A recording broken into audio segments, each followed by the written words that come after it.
Hello wonderful person, this is Anton, and well, another day, another astronomical mystery. And once again, a mystery involving some kind of a vanished star. Or in this case, a star that almost completely disappeared for at least several months before reappearing and returning back to normal. And so today we're going to discuss a mystery of a star you see behind me, or the object known as Assassin 24 FW, that actually represents one of the most intriguing discoveries in 2025, and even today does not have a very good explanation. Because unlike previously discovered vanished stars, like the Tabby star that we're going to briefly discuss in this video as well, this star did not just get a little bit fainter, it actually dropped in brightness by approximately 96%. So it literally almost completely disappeared. But because this is not the only such event known to us, it essentially adds to the mystery of these vanishing stars, or stars that seem to dim for some really peculiar reason. And so let's discuss exactly what some of the recent studies discovered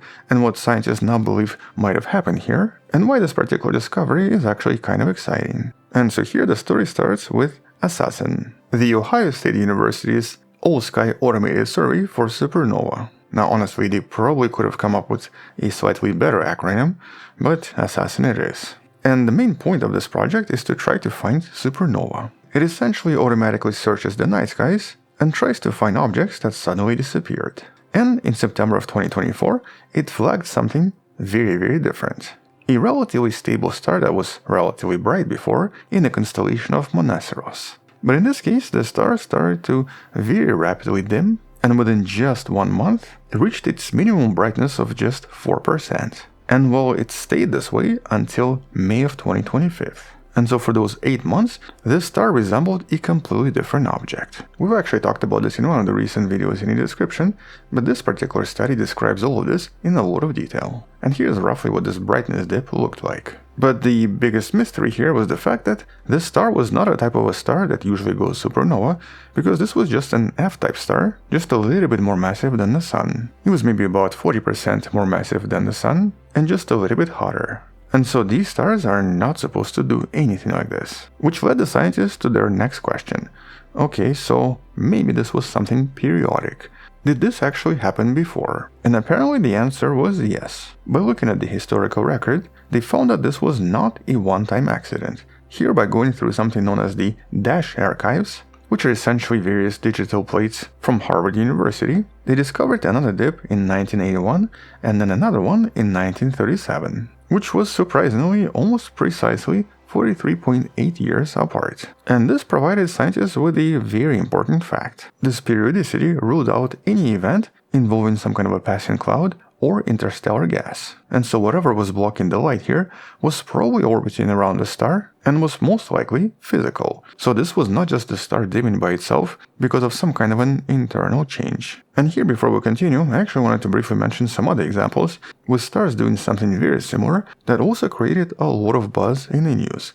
And the most famous such star was, of course, the Tabby star. The object, also known as KSC 8462852, that became super famous overnight when it also dimmed by quite a lot a few years back. And it actually became famous because there was at least one proposition, or one potential proposition, that it could have been the result of some kind of a megastructure, such as the Dyson sphere passing in front of the star.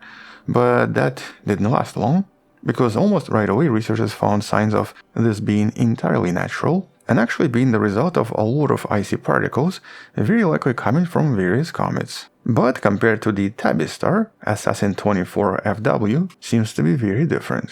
Mostly because, unlike this unpredictable event, the dimming of this star was exceptionally symmetric and seemed to definitely involve physical particles. For example, first of all, it faded and then rebrightened almost at exactly the same rate, as if some kind of a very large object passed in front of a star. Likewise, by using additional tools and additional observations, researchers were able to work out what this occulter, or the thing blocking the light, seems to be made out of. And that was actually done using several methods.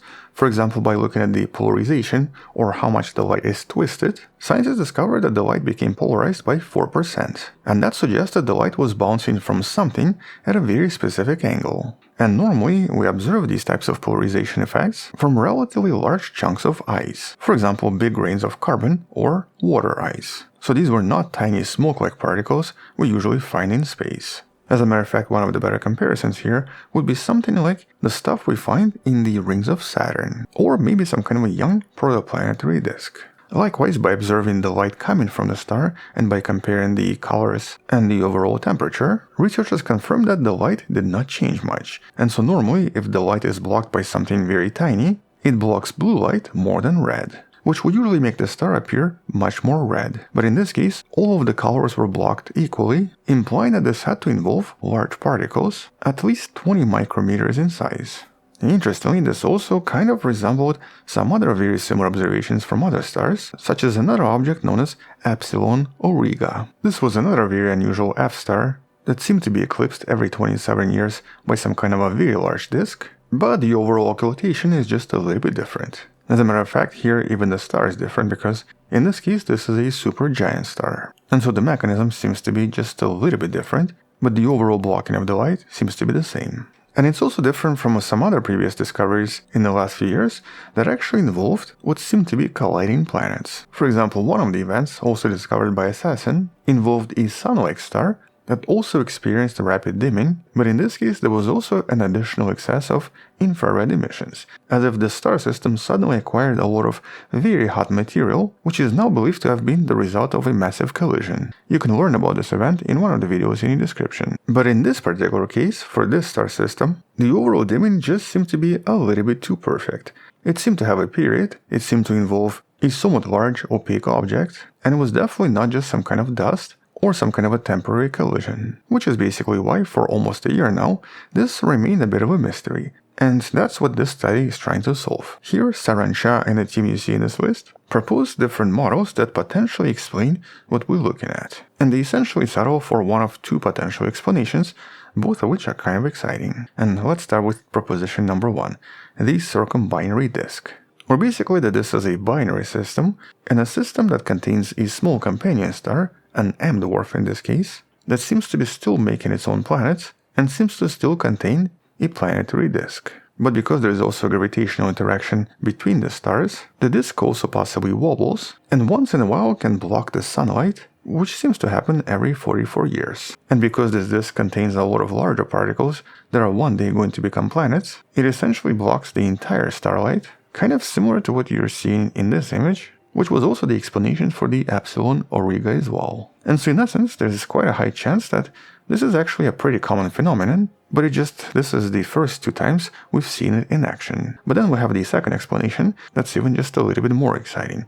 And this connects to another mystery from a star known as J1407, a strange star system 450 light years away from us that became extremely famous in 2007 because of an extremely complex observation involving multiple dips that seemed to be somewhat symmetric. And over time, it was basically explained as this: an enormous disk that seemed to be part of some kind of a planetary system, or possibly some kind of a brown dwarf, that was basically like an extreme version of Saturn. And so here, based on the complex series of eclipses that lasted approximately 56 days, researchers believed that this was an eclipse of a giant ring system that was approximately 200 times larger than Saturn, with some of the gaps basically representing exomoons that could be already forming.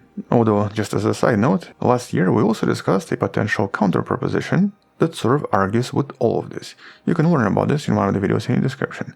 But when comparing to this recent event, the Assassin 24 FW's 8-month dimming was a lot more clean and more sustained and did not involve any dips. And so here, the scientists now propose that maybe if this was some kind of a brown dwarf, or some kind of a very large planet such as a super Jupiter, it might also contain some kind of a gigantic system of rings, possibly as big as 0.17 astronomical units in size, but in this case rings without any gaps, and thus without any moons. And so basically the second explanation involves some kind of a very large planet with a massive ring. A ring that possibly just developed and has not created any moons yet. And here this massive ring could possibly act as a kind of a shutter that effectively blocks the starlight every 44 years. That's of course the orbit of the planet. Although if this is a ring system, we kind of still do expect at least one or two gaps. And since none have been detected, it's actually this explanation that seems to make a little bit more sense. Either way though, this particular star system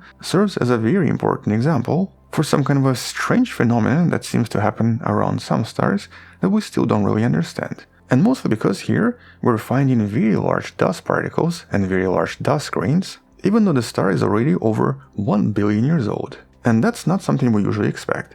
None of the other older stars around us, for example, have anything similar. And that's because after just a few million years, we usually expect these stars' radiation to completely clear out the system and to blow away any small dust, with all of the other dust basically being captured by planets. Yet here we have something really massive that blocks the starlight every 44 years and seems to contain relatively large particles that we kind of expect from protoplanetary disks. And so for all we know, maybe this system has gone through some kind of a catastrophe, such as a really massive collision of planets, that eventually created a lot of debris that's now circulating in the system. And so maybe all of these collisions are a lot more common than we ever thought.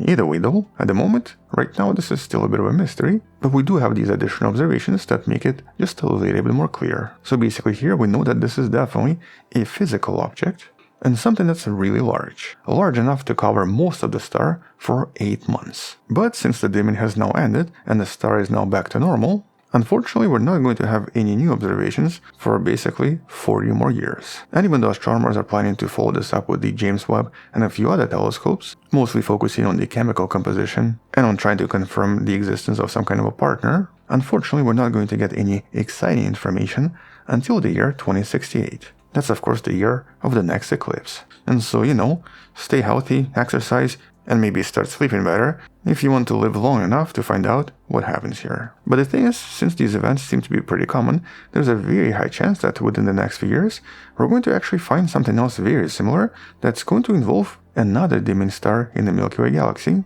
with extremely similar parameters, because that's essentially what's been happening for the past 10 years. We now have observations from several different objects with these very extreme dipping events that nobody knew existed until we started detecting them. And that means that we'll definitely come back and discuss this more once there are some additional discoveries or once scientists find a new object. But until then, these are still going to remain bizarre systems that remind us that the universe is just a little bit stranger than we thought.